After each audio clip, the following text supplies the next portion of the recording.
성취될 언약의 말씀은 사무엘하 6장 12절에서 19절까지 말씀을 봉독합니다. 어떤 사람이 다윗 왕에게 아뢰어 이르되 여호와께서 하나님의 궤로 말미암아 오벳에돔의 집과 그의 모든 소유에 복을 주셨다 한지라. 다윗이 가서 하나님의 궤를 기쁨으로 메고 오벳에돔의 집에서 다윗 성으로 올라갈새 여호와의 궤를 맨 사람들이 6걸음을 가매 다윗이 소와 살찐 송아지로 제사를 드리고 다윗이 여호와 앞에서 힘을 다하여 춤을 추는데 그때 다윗이 배 에봇옷을 입었더라. 다윗과 온 이스라엘 족속이 즐거이 환호하며 나팔을 불고 여호와의 궤를 메어 오니라. 여호와의 궤가 다윗 성으로 들어올 때에 사울의 딸 미갈이 창으로 내다보다가 다윗 왕이 여호와 앞에서 뛰놀며 춤추는 것을 보고 심중에 그를 업신여기니라. 여호와의 궤를 메고 들어가서 다윗이 그것을 위하여 친 장막 가운데 그 준비한 자리에 그것을 두매 다윗이 번제와 화목제를 여호와 앞에 드리니라. 다윗이 번제와 화목제 드리기를 마치고 만군의 여호와의 이름으로 백성에게 축복하고 모든 백성 곧 온 이스라엘 무리에게 남녀를 막론하고 떡 한 개와 고기 한 조각과 건포도 떡 한 덩이씩 나누어 주매 모든 백성이 각기 집으로 돌아가니라. 아멘. 예수는 나는 모든 문제 끝났습니다. 함께 신앙 고백하겠습니다. 주는 그리스도시요 살아계신 하나님의 아들이십니다. 아멘. 이 믿음을 가진 자에게 하나님께서 말씀을 주시고 이 말씀을 언약으로 붙잡는 저와 여러분을 통해서 말씀 성취의 걸음을 걸어가십니다. 그래서 우리가 2024년 어떤 말씀 받고 시작되어졌냐 항상 확인해야 되겠습니다. 하나님께서 이 시대를 금토 시대라고 말씀하시고 이 시대에 살릴 주역으로 우리를 사용하시겠다라고 말씀 주셨습니다. 이 말씀 받은 저와 여러분이 시대를 볼 때 이 시대가 어떻게 보여져야 됩니까? 하나님 따라서 네피림의 재앙이 임하고 있는 그 시대로 보여져야 됩니다. 모든 사람이 성공을 향해 달려가고 있고 자신 중심으로 물질 중심으로 달려가고 있지만 문제 가운데 빠져서 헤어나오지 못하고 있는 것들을 우리가 봐야 되겠습니다. 그래서 하나님께서 여기에 우리에게 답을 허락하시고 우리가 가지고 있는 복음 가지고 누리고 증거하는 자로 우리를 이 시대에 살릴 자로 부르셨습니다. 그럼 이 시대 살릴 자가 무엇 해야 됩니까? 질문하니까 하나님은 우리에게 준비부터 하라고 하십니다. 기도 속에서 하나님이 주시는 나를 찾고 나의 여정, 나의 이정표를 말씀 속에서 찾아가라고 하십니다. 그러다 보면 우리 주변에 있는 다민족에게 그리고 치유가 필요한 자에게 우리 후대에게 이 복음이 자연스럽게 전달되어지는 세트를 허락하실 거다라고 말씀하시고요.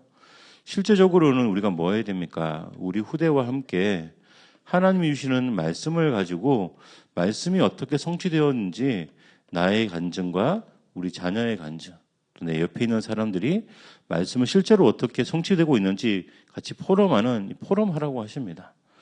여기 실제로 되어지게 되면 하나님 우리를 이끄시는데 우리를 응답 가운데 영원한 응답으로 이끄시겠다고 하십니다.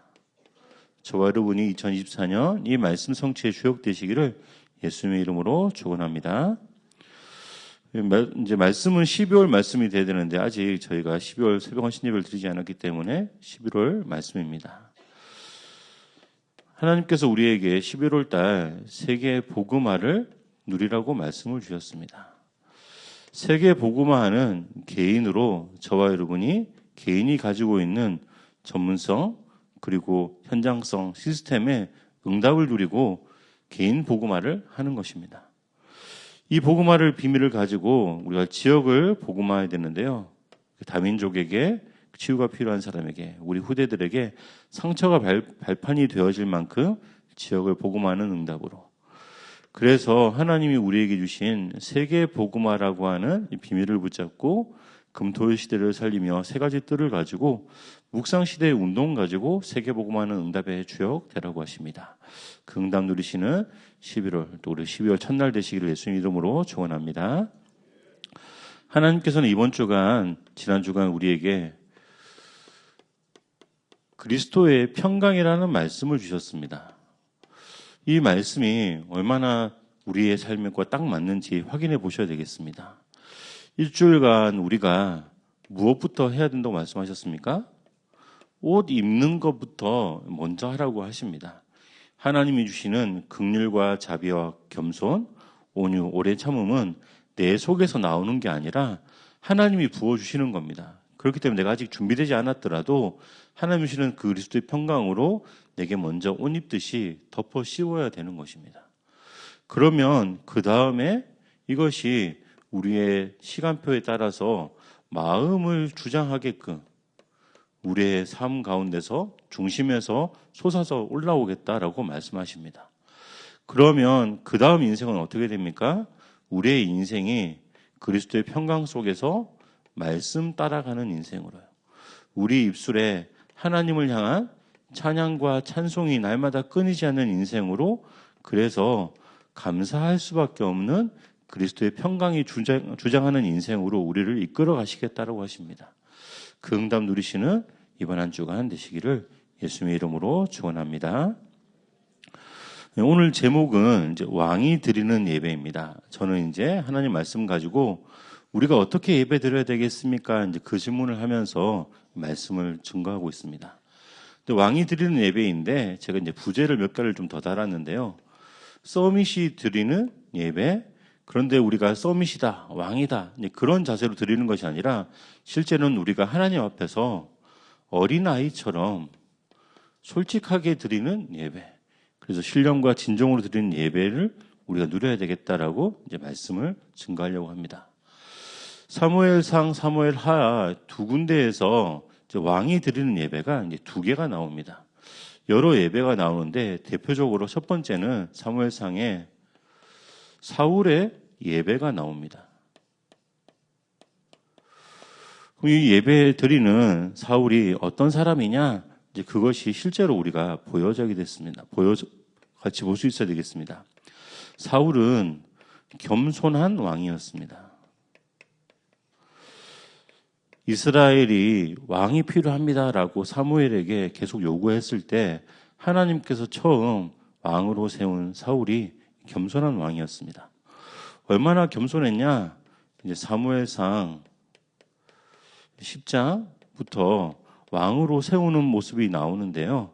기름병을 가져다가 사울의 머리에 붓고 입 맞췄다라고 되어 있는데 이 기름은 일반적인 기름이 아니라 관유라고 해서 거룩한 기름을 부어서 거룩한 사람으로 왕으로 세웠습니다. 그 세워진 왕을 이제 인준하는 장면들이 이제 10장에 쭉 이어지게 되는데 이스라엘 백성들을 다 불러 모아서 뽑는 과정 속에서 왕을 세워갑니다. 특별히 사울의 족속이 뽑히고 특별히 그 속에서 사울이 뽑혔는데요. 사울이 없는 겁니다.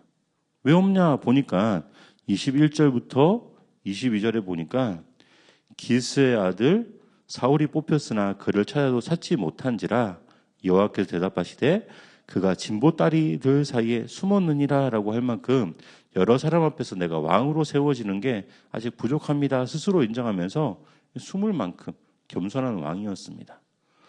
그뿐만 아니라 뒤에 보니까 이제 왕으로 인준되어졌는데 27절에 보니까 불량한 사람들이 뭐라고 이러냐면 저 사람이 어떻게 우리를 구원하겠느냐라고 하면서 멸시하고 예물을 바치지 않았습니다.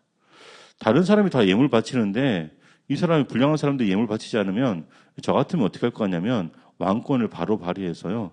이 사람들 바로 죽여야 되는 거죠. 그런데 사울은 어떻게 했냐면 대적하는 사람에 대해서 화내지 않고 잠잠했다라고 되어져 있습니다. 인품이 되게 갖춰진 사람입니다. 저보다는 더.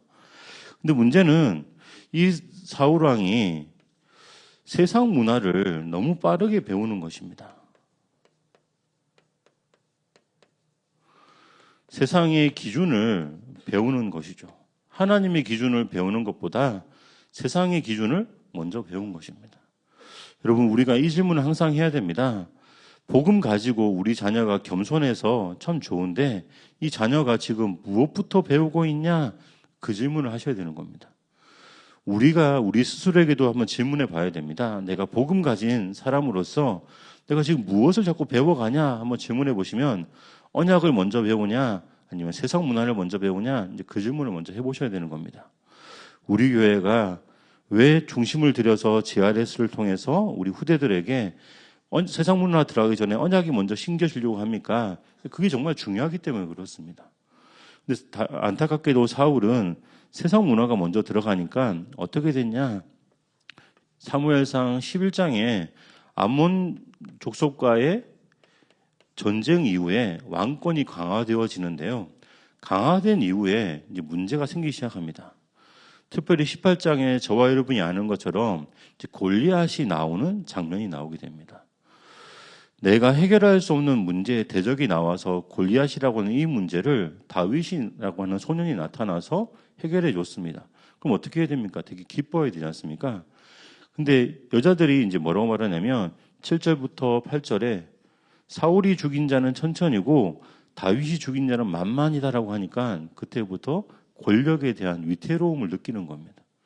불안함이 오게 되고 그래서 기분이 나빠지는 겁니다. 기분 나쁘니까 뭐하냐? 18장 21절에 내 딸과의 결혼을 통해서 정략 결혼을 시키고 그 결혼 속에서 과정 속에서 다윗을 죽여야 되겠다. 그 마음을 품는 겁니다. 대적이 일어나니까 나보다 힘센 사람이 권력자가 일어나는 것 같으니까 권모술수를 동원해서 사람을 죽이는 그걸 배우는 겁니다. 이것만 있는 게 아니라 19장 1절에 암살자를 보내서 죽이려고 합니다. 여러분, 이게 어디서 다른 데서 배웠겠습니까? 사울이 첫 번째 왕인데 주변 것들에 의해서 내 왕권을 강화하려면 이렇게 하는 게 당연한 거야. 이걸 배운 거죠. 안타까운 겁니다. 근데 이 안타까운 게 오늘 읽은 본문에 사무엘하 6장에 보니까 딸에게 이게 전달되어지는 겁니다. 6장 16절에 뭐라고 말합니까? 사울의 딸이 왕궁의 문화를 가지고 다윗을 비판하는 장면이 나오는데요. 미갈이 창으로 내다보다가 다윗 왕이 여호와 앞에서 뛰놀며 춤추는 것을 보고 심중에 그를 업신여기더라라고 하는 내용이 나옵니다. 왕의 법도에 맞지 않게, 채통에 맞지 않게 왜 춤추냐? 그 말인 거죠. 그러니까 요건 여기까지는 그래도 신중이니까 괜찮은데요. 요 20절에 나중에 한번 찬찬히 한번 읽어보십시오. 되게 교묘하게 정치적인 발언을 하면서 다윗을 비꼬게 됩니다. 여러분, 이게 부모가 세상 문화를 배우니까 후대는 더 심하게, 너무 쉽게. 그 공주 생활을 한 게 잠깐이거든요. 그 잠깐인데도 이게 배워지는 겁니다. 너무 안타까운 겁니다.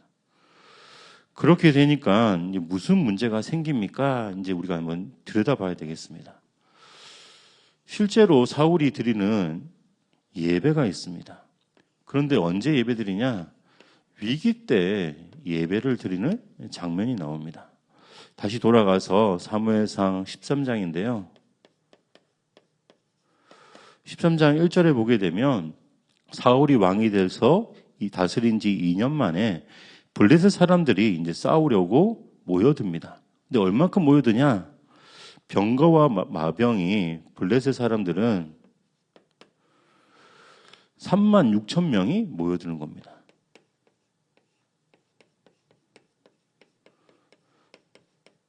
병거가 30,000이고 마병이 6,000입니다. 근데 여기에 더해서 블레셋 사람들의 백성들이 더 많이 모였다, 모래알같이 모였다라고 말하고 있습니다. 이때 이스라엘 백성들이 가지고 있던 군대는 몇 명입니까? 그때 보게 되니까 2절에 이스라엘 사람 3,000명을 택해서 군대를 만들고요. 2,000명을 요 블레셋이 쳐들려고 하는 mik바스에 이제 정규군을 배치하는 장면이 나옵니다. 그래서 블레셋이 오니까 여기에 다시 이스라엘 백성들이 모이는데 36,000 대 2,000 싸움이 되겠습니까? 그러니까 위기가 된 거죠. 전체적으로 봤을 때 여기에 또 뭐 성경이 더 디테일하게 말을 하는 데 있지 않습니까? 딱 2명만 칼이라고 할 만큼 무장을 제대로 갖췄다라고 말하고요. 나머지는 무기가 없는 상태다라고 말하는 겁니다. 싸움이 되겠습니까? 유리한 점 딱 하나 있는데요. 블레셋은 바다에서 올라오기 때문에 낮은 데서 높은 데로 공략하는 거고요. 이스라엘은 산에 살고 있었기 때문에 위에서 밑으로 공략하는 그거 하나밖에 없는 겁니다. 여러분, 이제 우리가 이제 이 상황에서 이제 질문을 한번 해보셔야 됩니다. 우리는 언제 예배 드리십니까? 저는 옛날에 사울이랑 비슷했습니다. 위기 때 예배 드리고 신령과 진정으로 기도한 것 같습니다. 간절하게. 어떻게 기도했냐면, 하나님, 기말고사인데 제가 공부를 하나도 안 했는데 점수 좀 잘 나오게 해주세요. 점수 안 나오면 아빠한테 혼나요. 여러분, 그런 거 있지 않습니까? 내가 정말 피곤하고 힘들고 어려울 때, 내가 내 상황에서 봤을 때 도저히 안 됩니다라고 말할 때 예배 드렸습니다. 그때 하나님께 나아가게 되더라고요. 이게 되게 안 좋은 겁니다. 근데 문제는 뭐냐면, 여기에서 1회 동안 제사장 사무엘을 기다렸습니다. 7일 동안이나 기다린 거죠. 근데 그 기간에 사무엘이 안 와서 사무엘 대신 사울왕이 이제 번제를 드리는 장면이 뒤에 이어지게 됩니다. 이게 무슨 문제입니까? 라는 문제는 여러분, 우리가 잘 아셔야 되는 게, 이 당시에 분명히 하나님이 원하시는 참된 예배가 있었습니다. 사울이 드렸던 예배가 이 참된 예배가 아니기 때문에 문제가 되는 겁니다.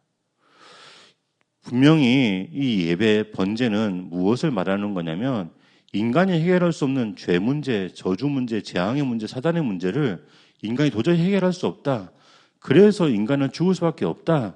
그렇기 때문에 제사장이라고 하는 제사장이 어린 양을 인간 대신 죽이는 거고, 그 피로 하나님께 드린다라는 것입니다. 근데 그 어린 양을 어떻게 해야 되냐면 각을 뜨라고 되어 있습니다. 우리가 알고 있는 복음으로 말하면 참 제사장이 어린 양 대신 그 예수 그리스도가 각을 띄어져서 십자가 달려 돌아가셔야 되는 겁니다. 여러분, 우리가 예배 드린다는 건 뭐냐면 내 필요에 의해서 예배 드리는 게 아니라 우리가 하나님께 나아가서 내 안에 있는 모든 것들을 다 내려놓고 조각조각 내서 내가 하나님 앞에서 나의 모든 부끄러움과 나의 모든 상처, 슬픔, 내가 오해하고 있는 것들, 내가 이때까지 가지고 있던 불신앙, 그런 걸 다 내놓고요, 하나님께 나는 죽습니다라고 나가는 게 예배입니다. 우리 인생 가운데 혹시 잘못된 생각 있으십니까? 그때 예배 때 고침받아야 됩니다. 내가 혹시 잘못 착각하고 있는 게 있습니까? 예배 앞에 나가서 바르게 치유받아야 되는 겁니다. 그래서 누가 꼭 필요한 겁니까? 이 당시에 사무엘이라고 하는 제사장, 지금 우리에게는 그리스도라고 하는 참 제사장이 꼭 필요한 것입니다. 이거 붙잡고 나가야지만 참된 예배인 겁니다. 이 참된 예배를 안 드리고 내가 필요한 예배를 드리면 어떻게 됩니까? 잘못된 예배가 되는 거죠. 그래서 뒤에 무슨 말을 따라 붙습니까? 이것 때문에 왜 이 예배를 드렸습니까? 라고 물어보니까 9절에 이렇게 말합니다. 다급해서 백성들이 흩어지니까 그래서 내가 번제를 드렸습니다라고 핑계가 나오는 겁니다. 이유가 없겠습니까? 근데 그 핑계를 하나님은 뭐라고 말씀하십니까? 14절에 왕의 나라가 길지 못할 것입니다라고 이제 이 운명이 결정되어지는 거죠. 하나님은 요 뒤에 또 한 번 기회를 주시긴 합니다.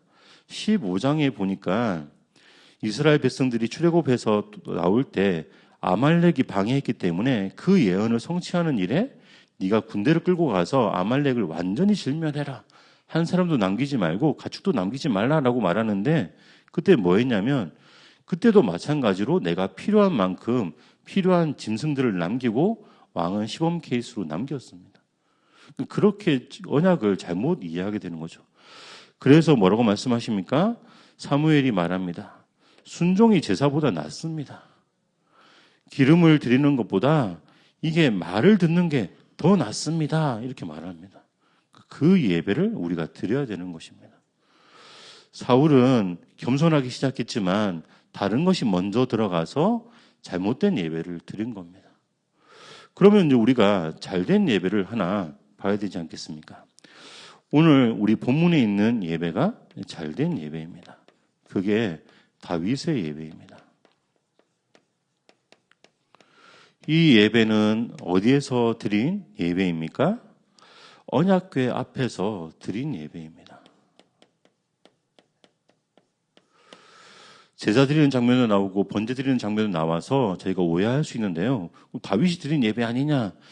분명히 언약궤 놓을 자리를 준비했기 때문에 예배 드리는 제사장도 당연히 준비되어 있는데 예배의 주체자가 다윗이다라는 그 말인 겁니다. 그래서 다윗이 예배 형식에 맞게 언약궤 앞에서 예배를 드렸다라고 볼 수 있습니다. 여러분, 근데 여기 언약궤 앞에서 뭐를 했습니까? 다윗은 춤을 출 만큼 나의 모든 것, 왕이라고 하는 그 높이, 위치, 지위를 다 내려놨습니다. 다윗은 블레셋 왕 옆에서 도망자의 신분으로서 살아본 적이 있습니다. 블레셋은 왕조가 좀 깊었기 때문에 왕은 어떻게 행동해야 되냐 더 많이 배운 거죠.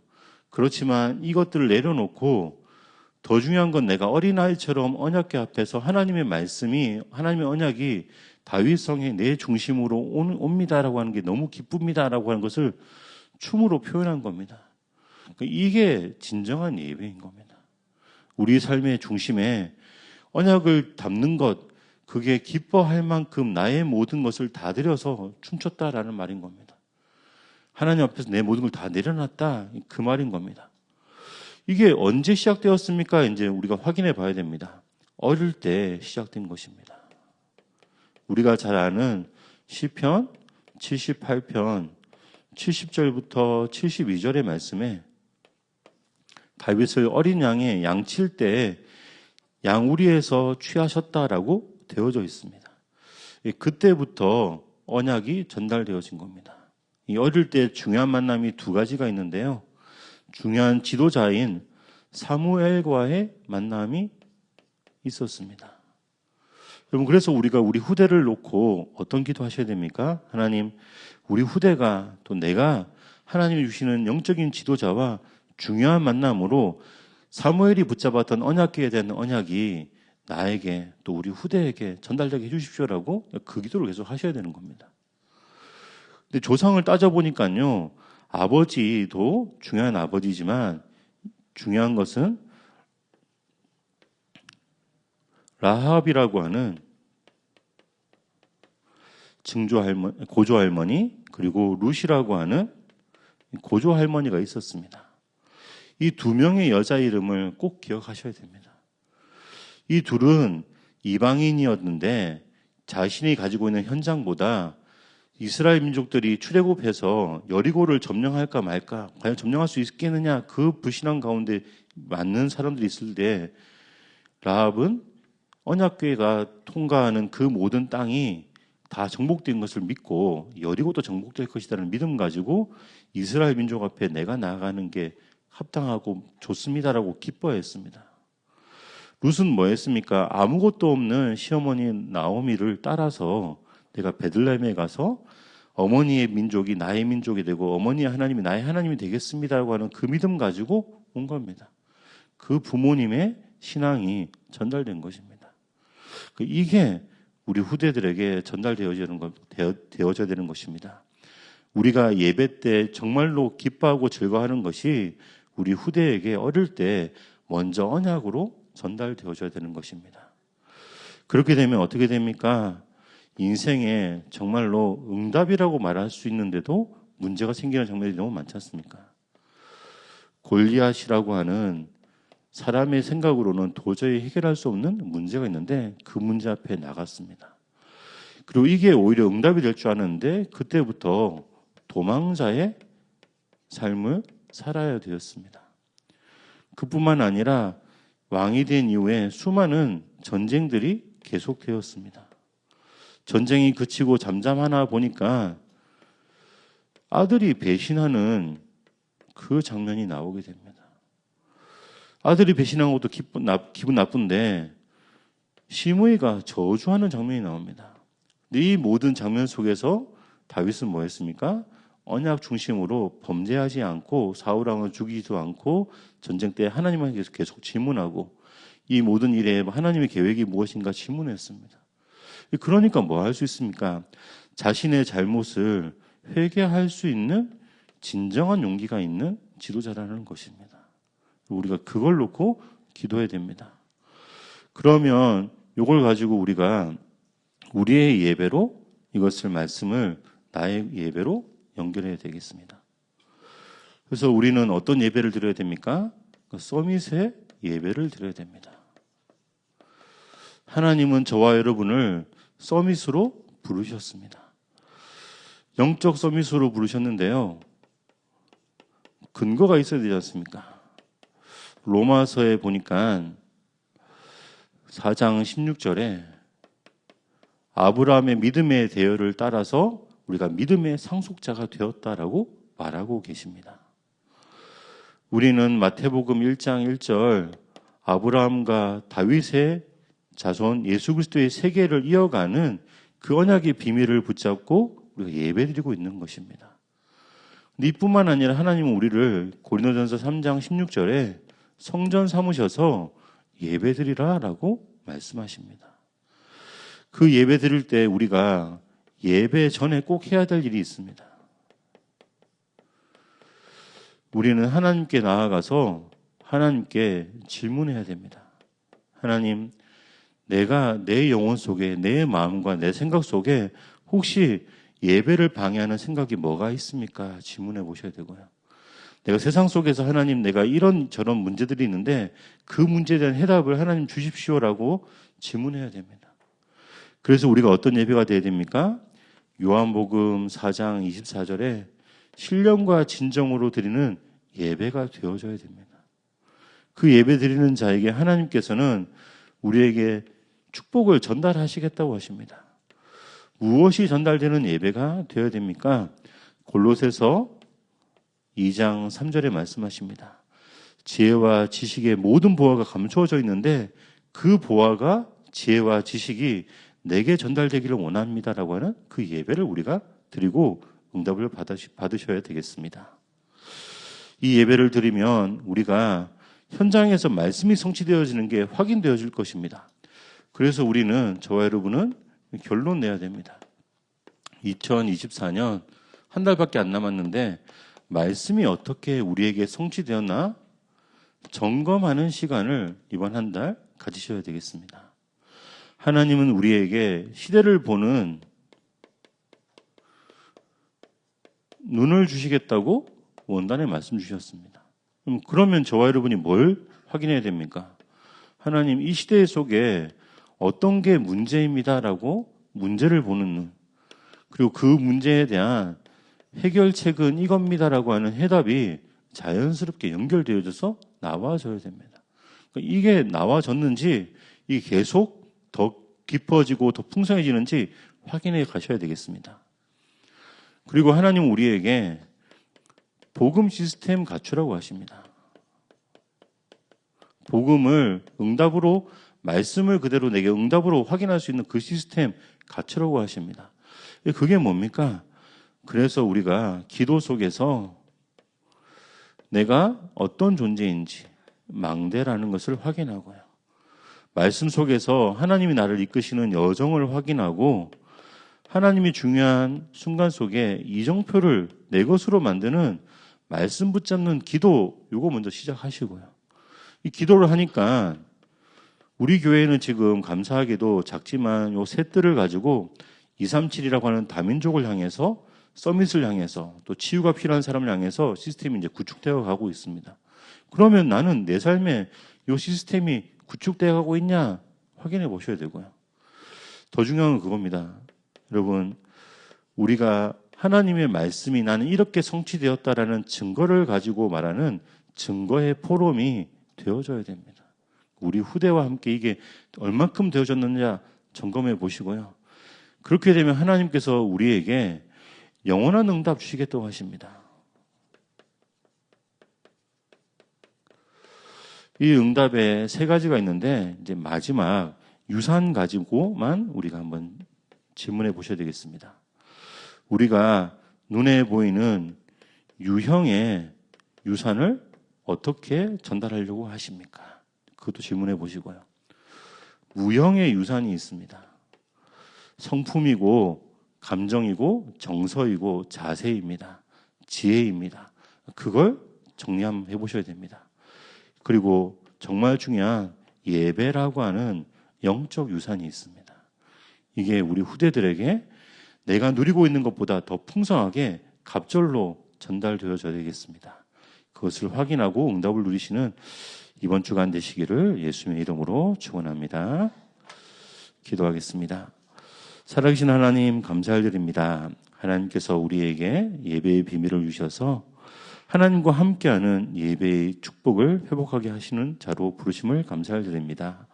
그리스도의 십자가의 비밀과 부활, 이 부활의 증거를 가진 대열로 우리를 부르셔서 참된 예배자로 부르심을 감사드립니다. 날마다 예배하는 자가 되게 하시고 우리 안에 하나님이 이루실 말씀의 성취의 비밀인 언약을 담게 하여 주옵소서. 이 비밀이 우리가 또 우리 후대가 우리가 만나는 모든 사람에게 전달되어질 만큼 축복으로 풍성하게 누리게 하실 줄 믿고 감사를 드리며 살아계신 예수 그리스도의 이름으로 기도합니다.